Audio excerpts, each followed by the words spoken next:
Creative Tech Podcast. Hi, I'm Kaori Ray, product designer and author. Our mission is to help people in their career and lives by sharing their creative and technology story. Hello, Tony. Hello, Cardi. Thank you so much for your time. I'm really excited to hear your story. Thank you. Happy to share. Shoot away and I'll answer your questions. Yeah. So first question, Tony. Tell us your name and what do you do in Tokyo? Sure. So my name is Tony Nakada. I am Japanese American. I am an entrepreneur and business operator today. I've been in Japan for a little over 7 years now. Okay, tell us about your entrepreneur. So what kind of company work do you do now? Sure. So I think it's worth mentioning a little bit about my background, what I did before I was an entrepreneur, just to give our listeners a little bit of a comprehensive background about why I'm doing what I'm doing. So I'll mention that before I came to Japan, I was working in the tech sector. I was working for Adobe and Marketo. I worked as a graphic user interface designer, working in these larger companies and seeing how these large organizations moved. Immediately after, I realized I wasn't a good designer, and so I became a financial analyst, and I worked for a startup in California. Now, the startup had a lot more flexibility, and it allowed me to learn many more hats and different skills, and I enjoyed that. But what's more interesting is that when I landed in Japan, I did another career change and I moved into headhunting and recruitment, specifically for finance and accounting. That became my bread and butter skill for 4 years. I have foregone some of my hard skills, technical skills, but I became a master networker, I guess, is my number one most valuable skill now. So after leaving my previous employer as a headhunter, I started my own company called Six Sigma Talent, which is company number 1. And company number 2 is a internet marketplace platform called Anatae. So I'm doing 2 things at the moment. Okay, so I have tons of questions. Sure. Yeah, so you said your, what can I say, strength is great networker. Correct. When did you realize you are amazing talent to networking to people? Sure. I'm not sure if it's an amazing talent or if I just like talking, but I do like people, that's for sure. I quickly realized that during my employment at my previous employer as a headhunter, that recruitment and finding the right talent for companies is very difficult in Japan. Comparatively to the rest of the world, Japan has some of the highest contingency recruitment fees, and they are in the range of 35 to 40% contingency compared to the US's 20 to 25%, or Australia's 15%, or the UK's 10%. So I quickly realized that finding people and bringing the right talent to your company is very difficult. Japan is the most difficult in the world, if not, maybe, in the whole world, maybe.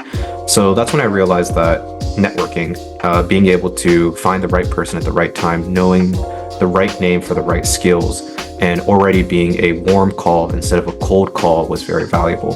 And so after pursuing that for 4 years, I quickly realized that long-term relationships are far more valuable than the quick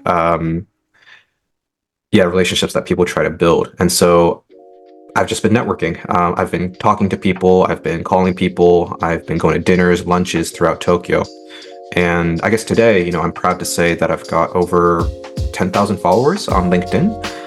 Japan is not a LinkedIn strong country. In other countries across the world, you have 90% plus populations on LinkedIn. But in Japan, I think the active user membership is about 2.7 million out of the 127 million population of Japan. So it's a very low population, but even then, I have a pretty strong followership in this professional network. So, yeah, that's what I've been doing.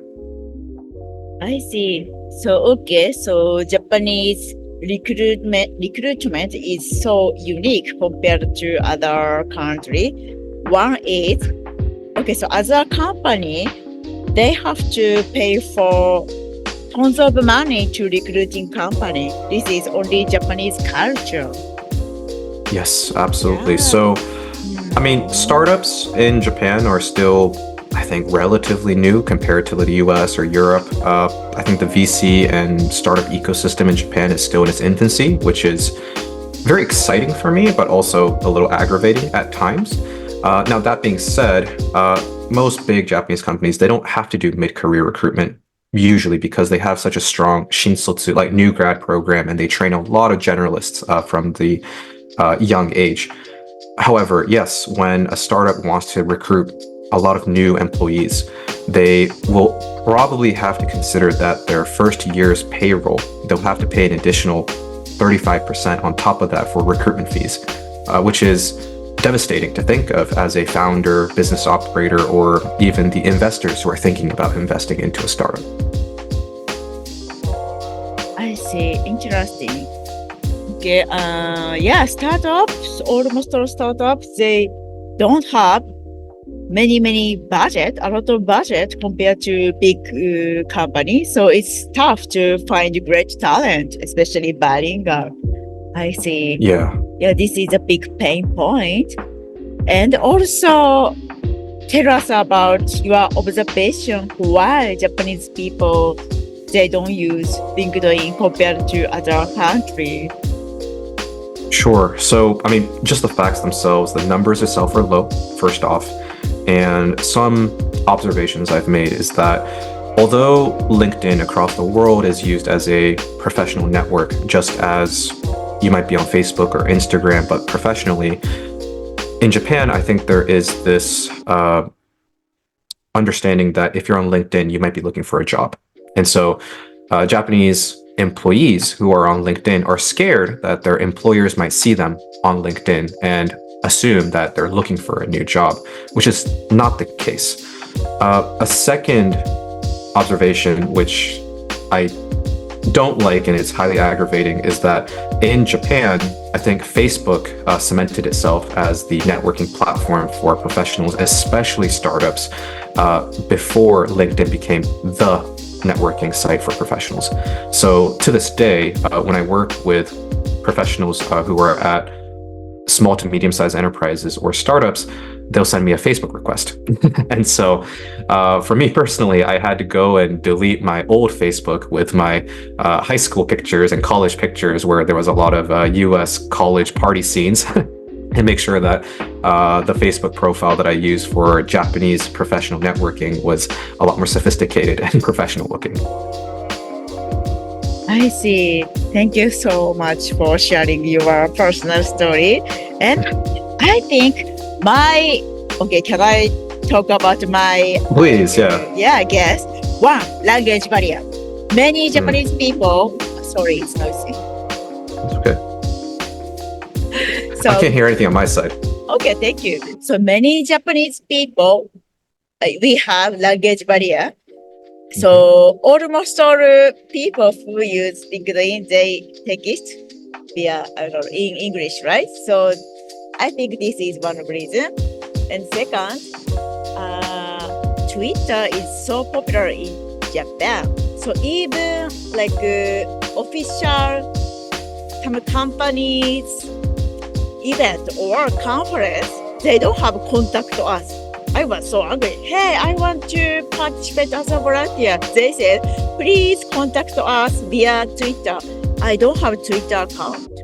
Why? So I don't want to use Twitter because, not only Twitter, social medias are, can I say, distractive for our life. So as possible as I don't want to use social media anymore. Yeah, so Twitter is so strong in Japanese culture. Even freelance people who want to find some assistant or some project, they use Twitter. This is my assumption. Yeah, absolutely. I actually just recently spoke with the head of talent at Twitter, or now X, and of course, she mentioned that Japan has always been a strong and key player for the entire business. Up until recently, Japan was number 2 in revenue for X, and now actually Japan is number 1. After the switch from Twitter to X, a lot of US users have been leaving X for other platforms, but Japan remains a loyal user of Twitter or X, and so Japan is the number 1 revenue by country for X. Really? Oh my. Thank you so much for sharing the kind of, okay, let's say trivia. I see. And then, so due to language barrier, almost all Japanese people and company, they work with Japanese, what can I say, recruitment company, like in Japan, like from 30 years ago, they exist in here, right? Yeah, in Japan, they have Midori no Tenshoku. Recruit still has many different job advertisement boards. The Japanese companies, I think, they want to maintain control over this recruitment market because there is so much money to be made. I see. Okay. Okay, so next question. Tell us about your other business, Anatae. Sure. So Anatae is a internet marketplace platform. Just imagine Amazon, Rakuten, Uber. These are platforms where it connects end users with a service provider. Anatae specifically provides experiences that you can gift or enjoy yourself. So anything that's not a tangible object. So if I'm going to a wedding or if I'm going to my friend's birthday party, instead of bringing a physical item that they might never use, I can bring a voucher digitally or a physical voucher, and this will allow them to enjoy a restaurant, a helicopter ride, a Tokyo supercar experience, a massage. These are all experiences that I can gift someone else. So I think most recently that we see a decline in physical gifting, and so having the ability to look at a catalog of 300, 400 different experiences and be able to select from a big pool of options and be able to give that to a loved one, a family member, or a friend, we thought would be very valuable. And we're deploying state-of-the-art tech to make sure that these are secure, you're not losing these, and you can make these purchases under 5 seconds from start to finish. Amazing. So did you send or did you get amazing gift through the Anatae recently? Yeah, so actually my vice president of customer success, he sent me a workout experience. I think he's been telling me that I've been drinking too much beer and I'm getting fat, but it was a great gift. I see. So did you go to gym? Yes, it was a personal gym, and it was actually specifically for surfing. So I'm a surfer, so getting that workout specifically for surfing muscles, it was an interesting experience that I've never done.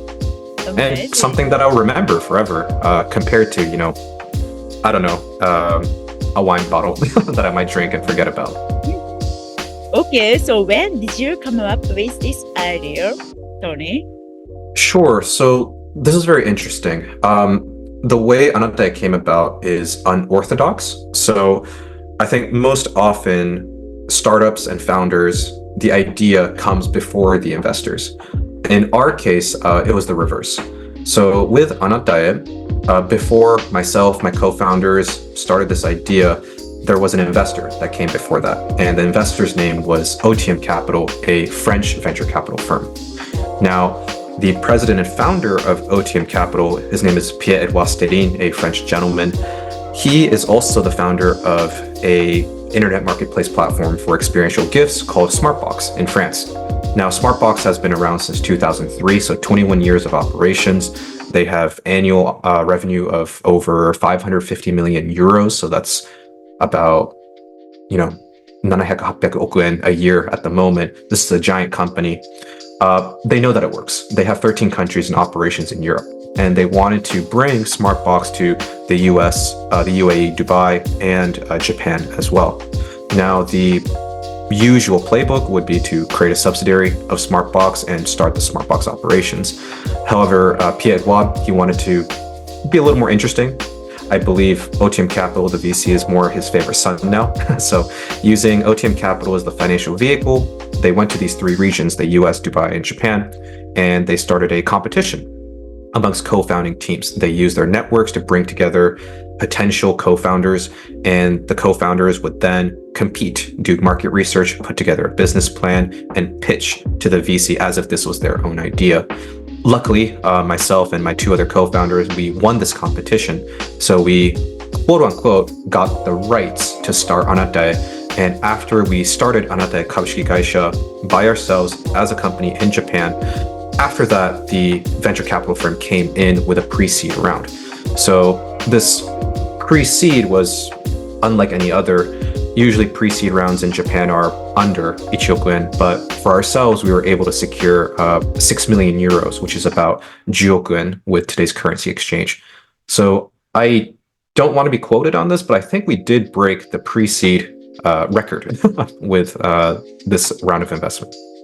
Amazing. Okay, at the time you were in the US or here? I was in Japan. This just happened recently. The competition was between September and October of last year, 2023. We won at the end of October, November, December. My co-founders and I were in preparation.